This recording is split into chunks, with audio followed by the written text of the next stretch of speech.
Sabe o que significa a presença de 2 vencedores do Oscar em um projeto de cinema? Hoje em dia, o público provavelmente diria que vem um filme muito bom por aí, não é verdade? Embora não seja uma regra. Bom, já na década de 50, mesmo que esses atores ainda não tivessem as estatuetas, eles tinham a fama. E essa, meu caro, já é o suficiente para criar expectativas. Tudo começou quando os famosos John Wayne e Susan Hayward foram contratados para fazer o filme Sangue de Bárbaros. Um filme que contaria a história épica de Gengis Khan e a mulher que ele amava. Bom, no entanto, só aqui já temos um problema. Para uma produção com personagens asiáticos, foram contratados atores americanos. Mas talvez mais problemático que isso tenha sido a tragédia que veio depois das gravações. Muitas das pessoas que participaram da produção do filme, desde atores aos membros da equipe, perderam a vida tragicamente. Eu poderia dizer que a culpa foi de alguma entidade sobrenatural. Será? Eu poderia falar de abduções alienígenas. Poderiam ter acontecido, não? Bom, mas eu prometi ser sincero com você. As mortes aconteceram por, digamos, o que talvez seja ainda mais assustador. Afinal, esse tipo de descuido pode acontecer com muito mais frequência do que aparições sobrenaturais. Nada. Em menos de uma década, após o fim das filmagens, os envolvidos no filme começaram a desenvolver câncer. E acredite quando digo que, quanto mais eu falar, mais parecerá que alguma maldição estava por trás dos acontecimentos. 7 anos depois de Sangue de Bárbaros ficar pronto, o primeiro a morrer foi o diretor da obra, Dick Powell. Embora a viúva dele tenha dito que o responsável pela morte foi um câncer de pulmão, causado pelo hábito de fumar. Antes de partir, o diretor teria achado tumores malignos no peito e no pescoço. Bom, pode ser. No mesmo ano, em 1963, o ator Pedro Armendáriz achou melhor tirar a própria vida com um tiro na cabeça, depois de descobrir um câncer no sistema linfático. Era terminal, não havia nada a ser feito. Nem mesmo o famoso John Wayne conseguiu escapar dessa sequência de tragédias. Na verdade, digamos que ele conseguiu uma vez.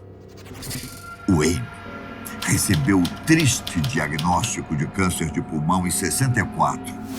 Nesse caso, a doença parecia ter mais relação com o costume de fumar do ator do que necessariamente com a gravação do filme. Um hábito que o acompanhava desde sua juventude, diga-se de passagem.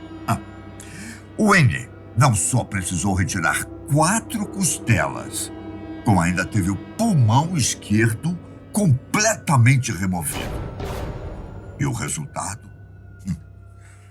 Mesmo com a diminuição da capacidade pulmonar, ele foi curado da doença. Pelo menos essa é uma excelente notícia, não é?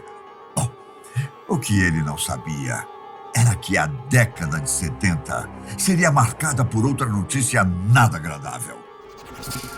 Câncer de estômago. Wayne travou uma nova batalha, mas infelizmente existem conflitos que estamos destinados a perder. E sua luta contra essa doença maldita acabou em 79. Bom, até agora eu contei apenas 3 nomes de pessoas envolvidas na produção que perderam a vida. Mas é bom que você saiba que a lista não é curta, não. Outras pessoas deixaram esse mundo também na década de 70, todas vítimas de câncer. A atriz Agnes Moorehead se foi em 74, câncer uterino. Depois, em 75, foi Susan Hayward, tumor no pulmão que se espalhou para o cérebro. Com todas essas mortes, você não acha que parecia haver alguma maldição? Hã? Como se as pessoas tivessem mexido com forças das quais não deveriam? Acredite, eu pensei muito sobre isso. Mas para contar a verdade, permita-me trocar a palavra maldição por radiação.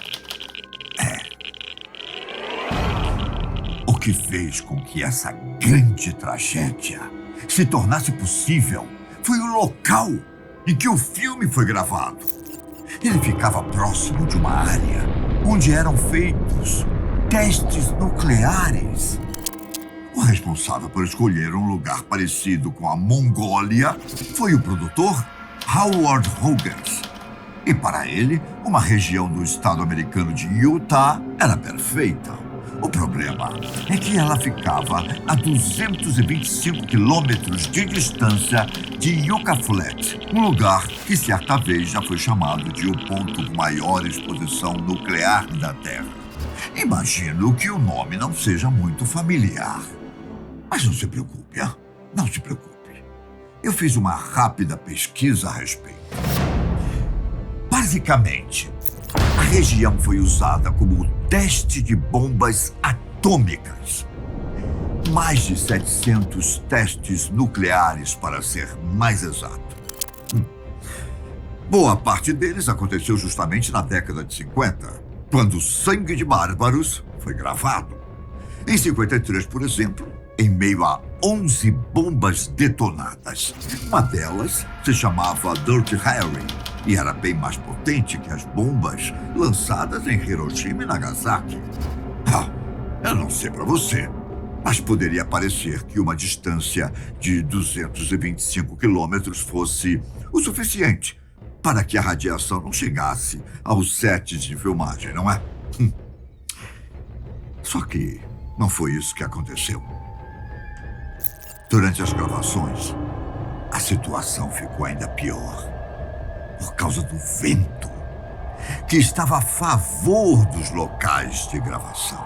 Eu trouxe o dado da revista People, que ajudará a colocar um pouco de luz em cima dessa história. Um artigo da década de 80 analisou que dos 220 membros da equipe e do elenco, 91 pessoas foram diagnosticadas com algum tipo de câncer nos anos que se seguiram. Que coisa lamentável. 91 pessoas de 220. Olha só.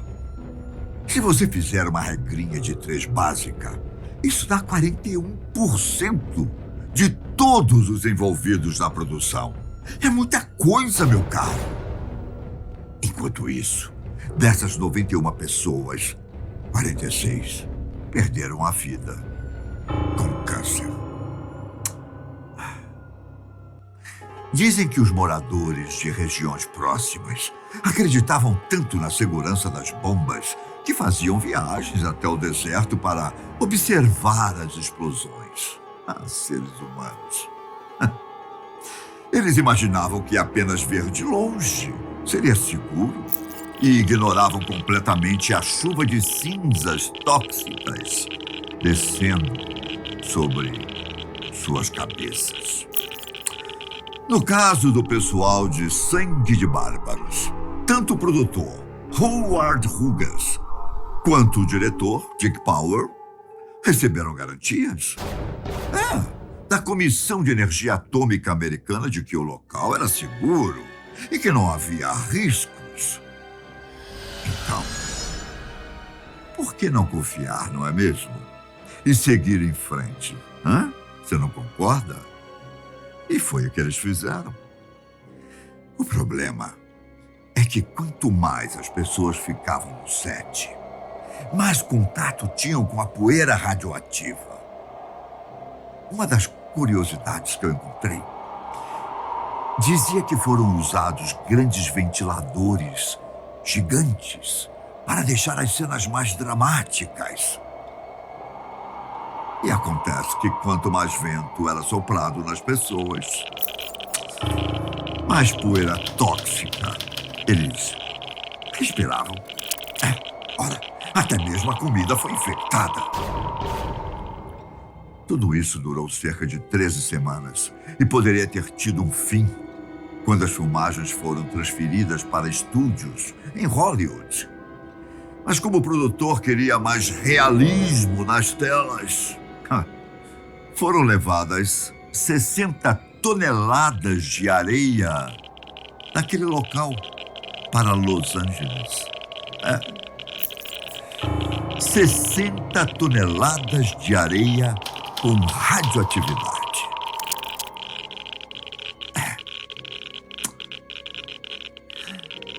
Escolhas, não é? Escolhas e mais escolhas. E foram justamente essas escolhas que atormentaram a mente de Howard Hughes por muitos e muitos anos. Ele se sentiu tão culpado por ter decidido filmar em um local perigoso que gastou a bagatela de 12 milhões de dólares para adquirir todas as cópias do filme e escondê-las do público durante muitos anos. O que diz a lenda é que Hughes assistiu Sangue de Bárbaros incansavelmente durante seus últimos anos de vida. Triste isso, não é? Agora, você deve estar se perguntando como ele morreu, não é? Ao contrário de muitos dos que trabalharam no filme, a morte do produtor não teve a ver com câncer, não. Em seus últimos anos, ele se isolou do público e abusou consideravelmente das drogas, o que resultou em uma insuficiência renal que tirou sua vida em 76.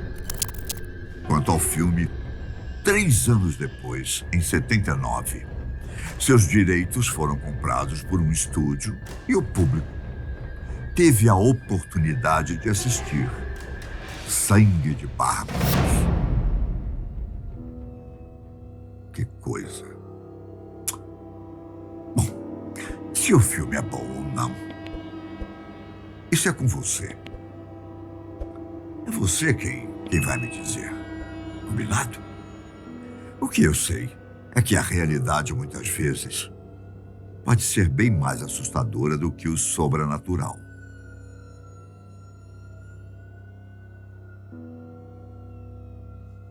Você não acha?